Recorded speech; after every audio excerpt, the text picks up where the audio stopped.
come to.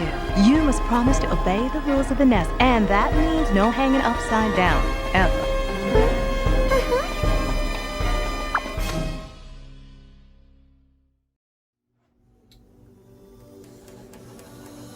Hello everyone, and welcome to,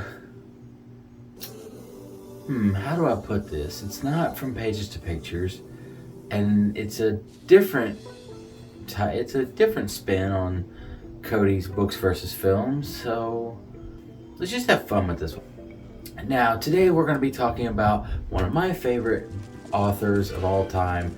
Yes, it's from a children's book, but hey, we all have our favorites. So my favorite one, I grew up watching it. I would always reading it, I should say, excuse me. But I would always look for the blue spine in the library it was a long blue spine, very thin book, and it would say Stellaluna on it. And it's about a little fruit bat, and that's what we're going to be talking about today. And before we get started, as Cody does in his videos, I will say the same. This is all opinion based, so if you like the book or the book for the movie or the movie or the book or whatever the case may be, please try to be civil in the comments. But Mom, she doesn't even have a beak. Shh, Flap. You'll hurt her feelings. And without further delay, let us talk about Stellaluna by Janelle Cannon.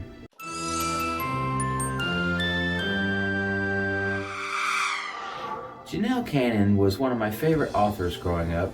She did many books that I read. Some of them I haven't really got to read just yet, but so, what is Stellaluna about? Stellaluna is about a fruit bat that basically is separated from her mother after an attack by an owl, and she falls into she's a relatively new baby. She's not quite, she's not old enough to really understand certain things, so when she falls into a net, well, first she falls on a branch. She hangs there all night, but then she loses her grip, falls into a nest of birds, and basically thinks that she's a bird because the baby birds start saying she's a weird-looking bird. So naturally, Stellaluna wants to fit in, and she doesn't know if she'll ever see her mother again. So she figures these people will keep me safe, and I better obey the rules of the nest, or else they may get rid of me. I'm scared. I'm alone. So she starts trying to do whatever she can to fit in. She wants to act like a bird. She wants to fly like a bird, land like a bird. And, and she quickly notices the struggles of that because she is indeed not a bird. And she's like, I can't fly like a bird. I can't do anything like a bird. I just don't know. I'm just not good enough. And lo and behold, she runs into a bat that basically reminds her that she actually is a bat and is not a bird. And one day, while she flies and she's getting used to being a bat and everything, flying at night and etc., she runs into her mother and is reunited. And once she's reunited with her mother, she is taught more about how to be a bat, and she reunites with her siblings that were like her adopted siblings, the birds. And basically the book ends with, we're different, but we're all still friends. It's like basically accepting that, we all have our differences, but you can still be friends. Accepting who you are, and also accepting that, everyone's different. We don't all have to be the same to get along, which is a good message. Now, the movie basically takes that and amplifies it because they needed a longer running time, so they kind of padded the story out a bit. Although the movie follows the book to a T, I was very impressed actually on how well they followed it. They followed the movie very, very well. They even I'm such a dork. I was actually noticing how they drew her landing on branches was exactly how they drew her. Was exactly how she was drawn in the book. Every time she'd land on a branch, she would look kind of funny. And they made sure to keep those details in this animated movie, and I was so impressed. I'm like, this is what you want to see in this type of adaptation.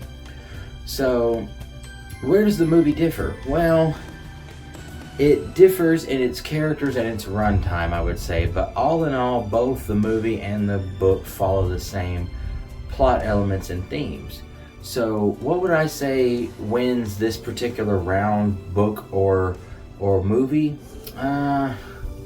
Because they're so close, I would have to say it'd be a tie, but no, I don't want it to be that way. So all in all, I'd say the book would win this round as far as like the story, because the movie padded it out because it needed a longer runtime to be an animated, feature. I don't necessarily agree with that, but whatever, it's a studio and everything else. So the movie basically conveys the same message, but constantly kind of repeats the same message over and over to where it kind of gets a little tiresome. And they even try to shoehorn maybe like another message in there a little bit, but I'll get into that later on. But point goes to the book version. Let's not be hasty, shall we? Now, let's talk about the characters.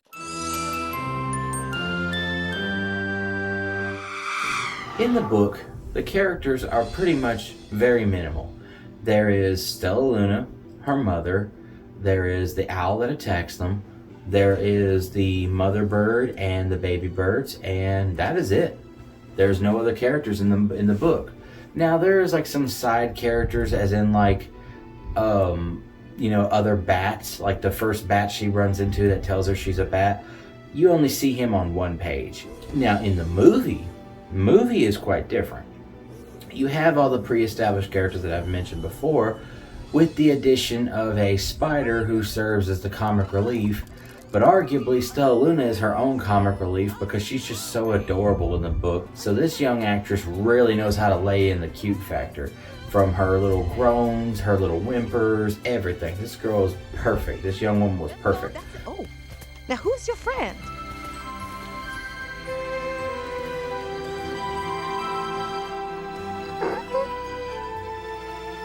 Okay, you can come too.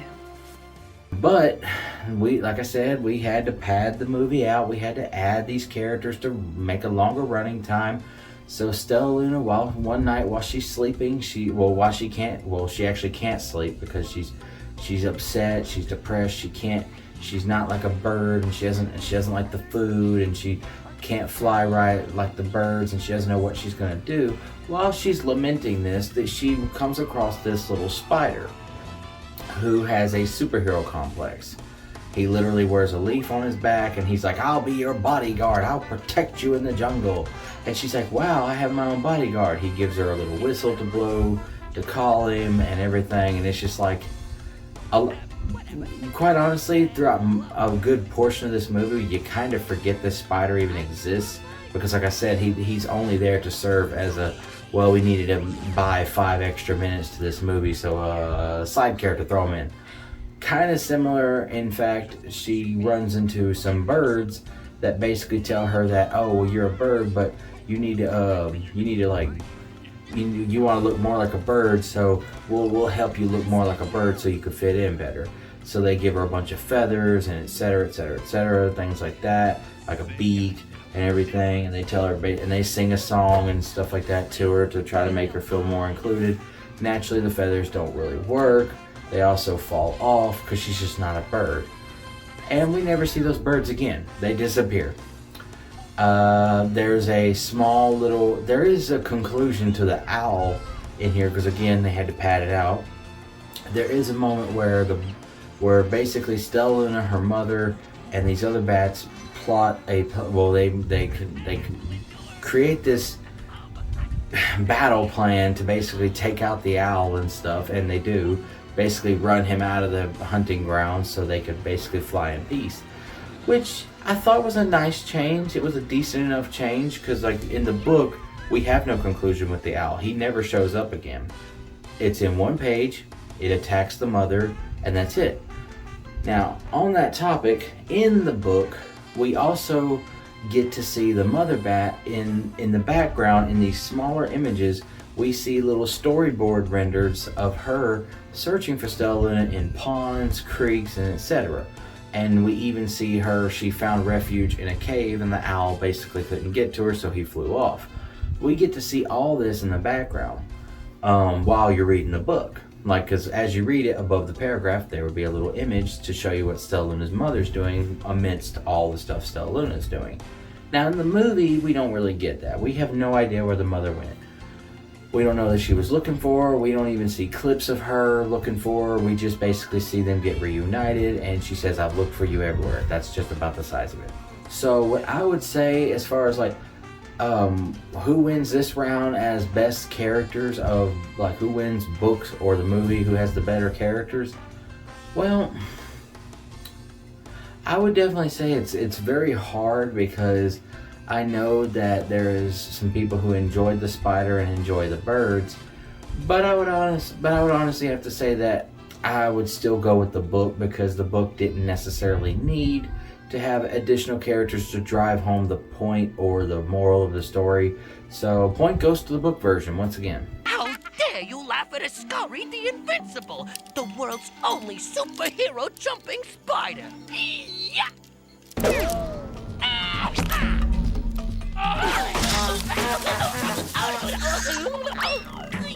Now, plot elements.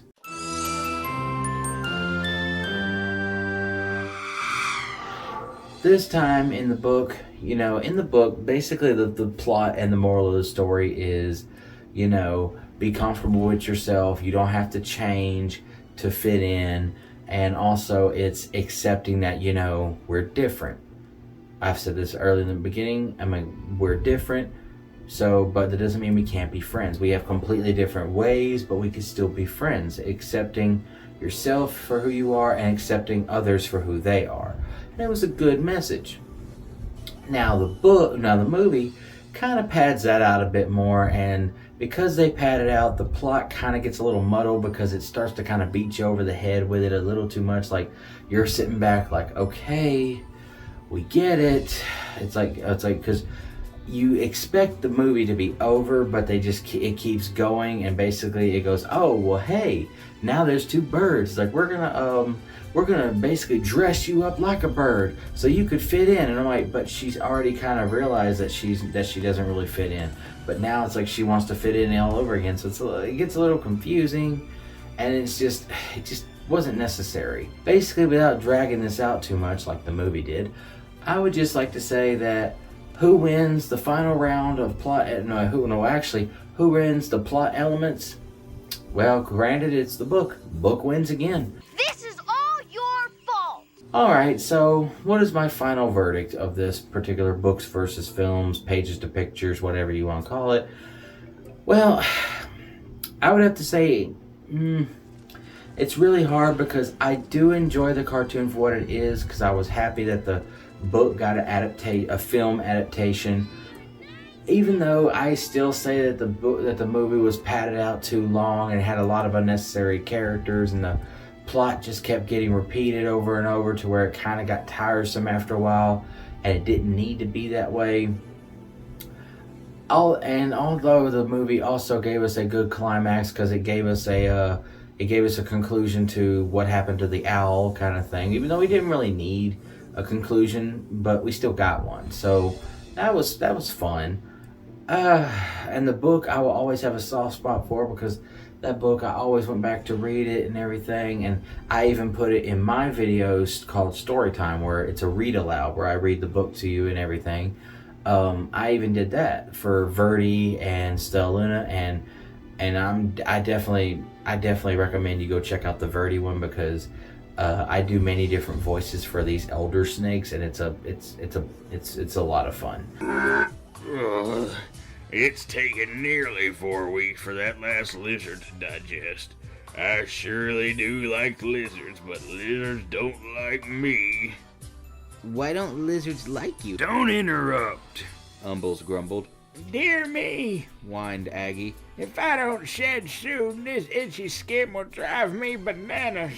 But, okay, without further ado, who wins this book versus films debate? Honestly, despite the book getting all 3 points, I would have to say it's a tie. Stellaluna, I guess you're not the world's worst bird after all. I think I'm just better at being a bat.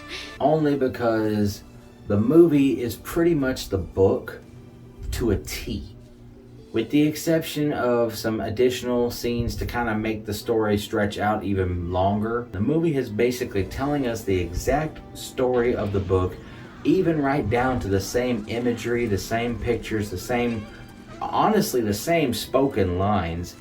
Everything is pretty much copy and paste, just stretched out with additional characters and scenes. Now, do those characters really weigh the movie down? Arguably, yes, but at the same time, no.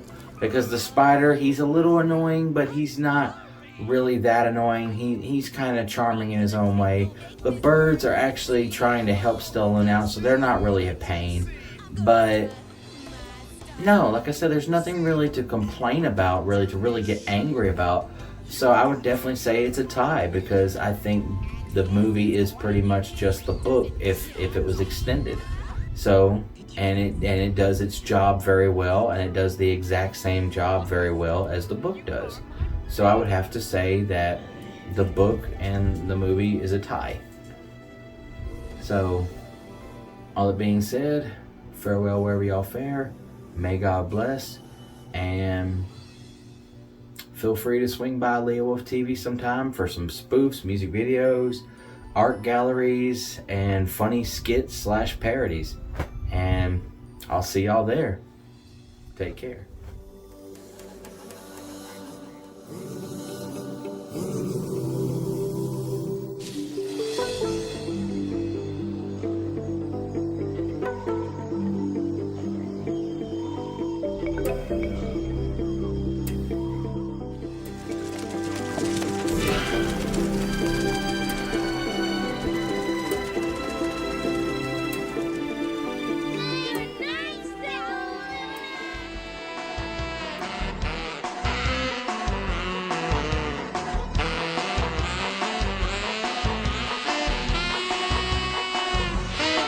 Cause I'm a real food bat and I'm ready to rap. I'm ready to snap, but now I can't stop it.